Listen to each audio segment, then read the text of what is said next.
नमस्कार प्रेक्षकांनो, कल्पना रेसिपी चॅनलमध्ये तुमचं मनापासून स्वागत। तर आज आपण मेथीचे पराठे करणार आहोत। इथे अर्धा चम्मच आपण घेतलेले आहेत जिरे, ओवा आणि थोडीशी हळद।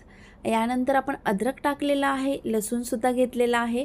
आता कांदा लसूण मसाला 1 चम्मच घेतलेला आहे, आपला घरचा मसाला घाटी मसाला 1 चम्मच घेतलेला आहे आणि हे मिश्रण आपण आता बारीक करूया। मिश्रण बारीक झालेलं आहे। आता आपण काय करायचं, गव्हाचं पीठ, ज्वारीचं पीठ आणि आपण इथे चणा डाळीचं पीठ असं घेणार आहोत। एकसारख्या मेजरमेंटने आपण हे घ्यायचं आहे। आता एका वाटीने आपण गव्हाचं पीठ घेतलं आणि ते छान चाळून घेतलं। रवाळ जो उरलेलं होतं ते फेकून दिलं। आता यानंतर आपण घेतलेलं आहे ज्वारीचं पीठ त्याच वाटीने आणि त्यानंतर आपण हेही छान चाळून घेतलं। रवाळ उरलेलं होतं तेही टाकून दिलं। आता यानंतर आपण बेसनचं पीठ घेतलेलं आहे। आता हेही छान याच्यामध्ये आपण चाळून घ्यायचं। आता आपलं हे पीठ चाळून झालं की याच्यामध्ये आपण जो बारीक करून घेतलेला मसाला होता तो याच्यामध्ये आपण टाकणार आहोत। आता हा बारीक केलेला मसाला टाकल्यानंतर चवीनुसार आपण मीठ टाकायचं आहे। आता त्यानंतर आपण मेथी घ्यायची आहे। तुम्हाला जेवढी घ्यायची आहे, जास्त प्रमाणात घ्यायची असेल तर तुम्ही जास्त प्रमाणात घ्याल, कमी घ्यायची असेल तर कमी घ्याल। माझ्याकडे 1 पेंडी होती भाजीची, त्याच्यामध्ये मी अर्ध्या पेंडीपेक्षाही कमी घेतलेली आहे आणि ही छान स्वच्छ धुवून स्वच्छ बारीक करून घ्यायची आहे आणि याच्यामध्ये मिक्स करायची। याच्यानंतर आपण याचे तीळ टाकलेले आहेत आणि आता आपण मिक्सरच्या भांड्यामध्ये थोडंसं पाणी टाकून ते भांडं याच्यात धुवून टाकलेलं आहे। आता हळूहळू आपण हे मळून घ्यायचं आहे आणि एकजीव करायचं आहे। आता 10 मिनिटं तुम्ही हे पीठ मळून घ्यायचं आहे। आता पीठ मळून झाल्यानंतर ना छान एक शेड येतो त्याला आणि मस्त सगळं पीठ एकसारखं होतं। त्याच्यानंतर आपण इथे 2 चम्मच एवढं तेल टाकायचं आहे आणि ते छान याच्यात 10 मिनिटं मुरू द्यायचं आहे।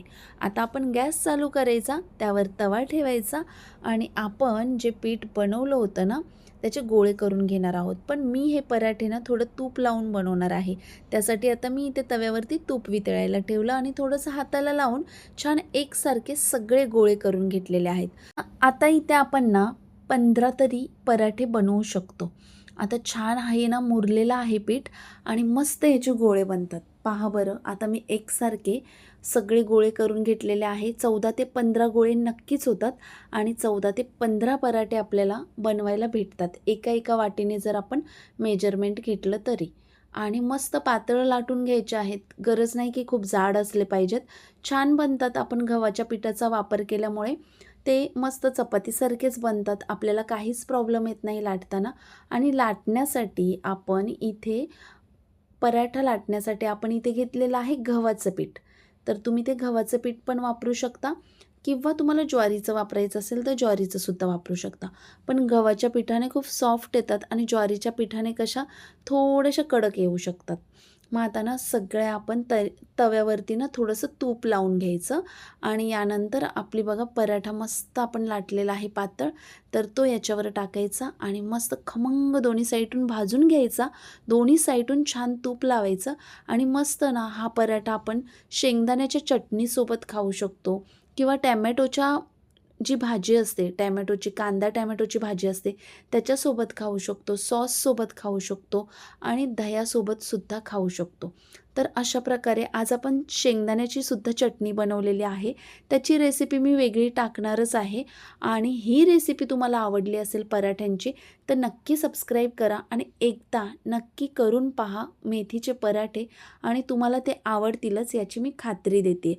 असंच छान पुन्हा एखाद्या नवीन रेसिपीसोबत आपण भेटणार आहोत, तोपर्यंत मी तुमचा निरोप घेणार आहे। पण त्याआधी ना चॅनेलला सबस्क्राईब केलं नसेल तर चॅनेलला सबस्क्राईब करायचं आणि व्हिडिओला लाईक देखील करायचं। तुमच्या मित्रमैत्रिणींसोबत आपल्या चॅनेलवरचे व्हिडिओसुद्धा शेअर करायचे, जे तुम्हाला आवडतील ते।